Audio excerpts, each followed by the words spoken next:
It was later determined through investigations, once police and nurses coordinated to gather some information further, the young lady that we arrested today, which is Dynasty Salmon, she's 21 years of age.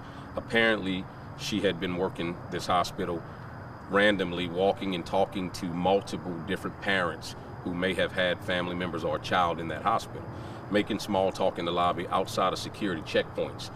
It was later learned that at some point when she moseyed her way along and she was able to sneak through security checkpoints, appearing to be the family member of someone, at some point over a series of days or weeks, however long she had been visiting, she gained an access card to a particular room. As she continued to visit several different floors and walking through the hospital, still below the radar, an unsuspected and unfortunate security brief, as some people would say it, she was able to find one particular room where there was a child whose parents were not in that room. It was later learned that the parents of this baby, who was in intensive care, does not live in the Baton Rouge area, and they're not locally here every day to visit with their child.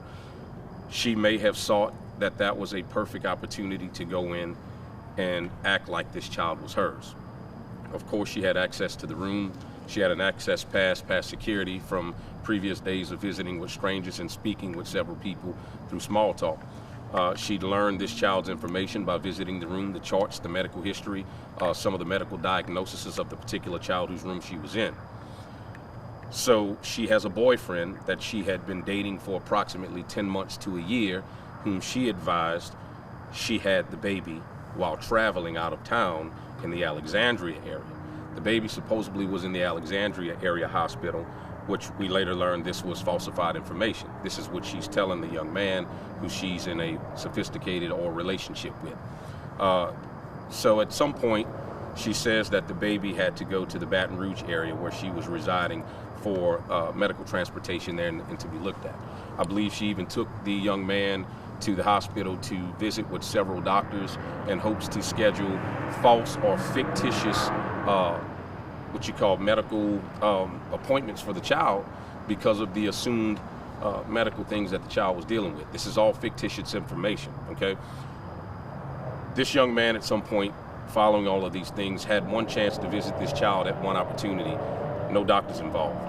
At some point during the visitation, he looked around the room and he started noticing there was a different name on the wall other than the name that she'd given the child, according to the first name and his last name. Things didn't add up. At a later date, he brought this information up to a very close friend of the family's, or sister-like friend, who is a registered traveling nurse. She apparently picked up on that the apparent girlfriend that he was dating had provided him with some false information and created a fictitious story about a child that absolutely was not his or hers, and that she probably not had even given birth to a child.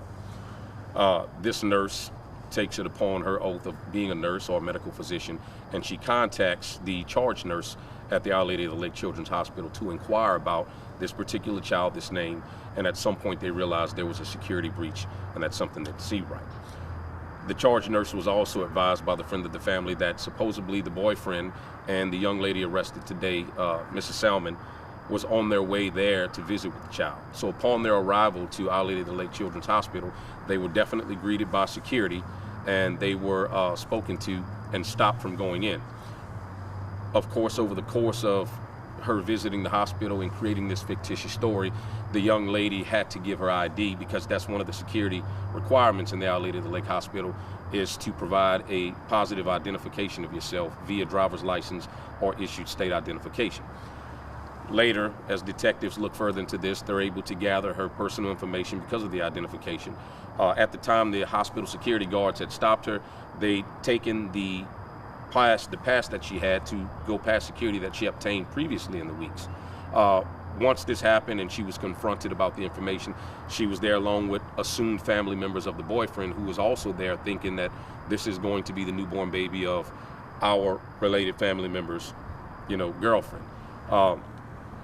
They all leave this night when security confronts her, takes the pass card. But the good thing is, with the security measures of the hospital, they were able to obtain identification. As our detectives look into it, we were able to locate her whereabouts, further investigate the case, and we today had the opportunity to arrest her and extradite her from the Shreveport area. Tonight she will be booked on attempted kidnapping charges.